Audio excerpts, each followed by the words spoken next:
এই লাশটা আপনার কথা মতে বা আপনি যেখান থেকে ঘটনা কালেক্ট করেছেন আপনি বলেন যে বারবার নাকি লাশটাকে যতবারই কবরে রাখা হয় ততবারই লাশটা ওপরে উঠে আসে। এই ব্যাপারটা একটু বলেন তো।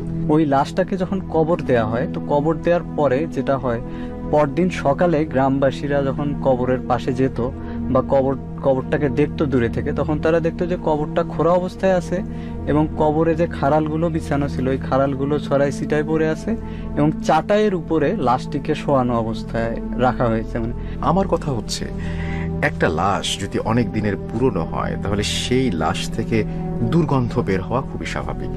এটা নিয়ে ভয় পাওয়ার কি আছে?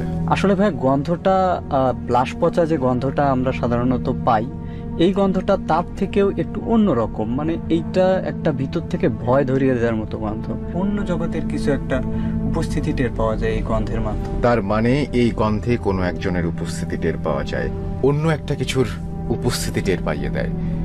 যার উপস্থিতি টের পাইয়ে দেয় সে কেন এসে উপস্থিত হয়? কেন এই লাশটি থেকে অদ্ভুত একটা গন্ধ পাওয়া যায়? কেন এতগুলো মানুষের জীবন তছনছ হয়ে যায়? কেন দাফন করার পরে লাশটি উঠে আসে? কেন দাফন করার সময় হঠাৎ আবহাওয়া বৈরী হয়ে যায়? প্রকৃতি যেন বুঝিয়ে দেয় যা ঘটছে তা স্বাভাবিক না, অস্বাভাবিক হলেও লোকে বলে এসব নাকি সত্য ঘটনা।